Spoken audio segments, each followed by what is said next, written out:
Hello বন্ধুরা, audio ওয়ার্স লাইব্রেরিতে আপনাদেরকে স্বাগত জানাই। চলুন আমরা আমাদের যাত্রার পরবর্তী ধাপে প্রবেশ করি। থিঙ্ক অ্যান্ড গ্রো রিচ বইটির উপর ভিত্তি করে তৃতীয় অধ্যায় বিশেষ জ্ঞান। আকাঙ্ক্ষা ও বিশ্বাসের দৃঢ় ভিত্তির উপর এবার আমরা সফলতার তৃতীয় স্তম্ভটি স্থাপন করব, বিশেষ জ্ঞান, স্পেশালাইজড নলেজ। জ্ঞান দুই ধরনের হতে পারে, সাধারণ জ্ঞান এবং বিশেষ জ্ঞান। সাধারণ জ্ঞান, তা যত ব্যাপকই হোক না কেন, সাধারণত সম্পদ অর্জনের ক্ষেত্রে সরাসরি কাজে লাগে না। সম্পদ আসে সুসংগঠিত ও সঠিকভাবে পরিচালিত বিশেষ জ্ঞান থেকে।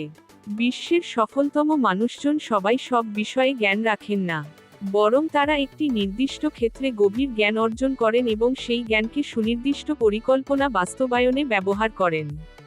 আপনি যদি আপনার আকাঙ্ক্ষাকে সফলতায় রূপান্তরিত করতে চান, তবে আপনাকে জিজ্ঞাসা করতে হবে, আমার লক্ষ্য পূরণের জন্য ঠিক কোন জ্ঞান বা দক্ষতার প্রয়োজন?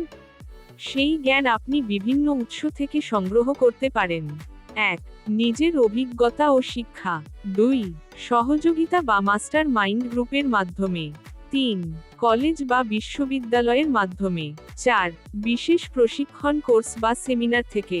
5. বইপত্র ও অন্যান্য প্রকাশিত মাধ্যম থেকে। গুরুত্বপূর্ণ বিষয়টি হল, জ্ঞান অর্জনই শেষ কথা নয়। আপনাকে সেই জ্ঞানকে একটি সুসংগঠিত পরিকল্পনায় রূপ দিতে হবে এবং সেই অনুযায়ী কাজ করতে হবে। আপনি নিজে সবকিছু না জানলেও চলবে।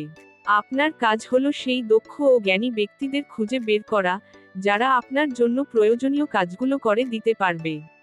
অ্যান্ড্রু কার্নেগি যেমন নিজের চারপাশে বিশেষ জ্ঞানসম্পন্ন একটি দল গড়ে তুলেছিলেন, আপনার কাজ হলো আপনার আকাঙ্ক্ষা পূরণের পরিকল্পনা বাস্তবায়নে প্রয়োজনীয় বিশেষ জ্ঞানটিকে ক্রমাগত সংগ্রহ করা এবং সেটিকে ব্যবহার করা। জ্ঞান একটি সম্পদ, যখন সেটিকে নির্দিষ্ট কর্মের দিকে পরিচালিত করা হয়। পরের ধাপে আমরা দেখব কিভাবে এই জ্ঞানকে কাজে লাগিয়ে একটি সুসংগঠিত পরিকল্পনা তৈরি করতে হয়।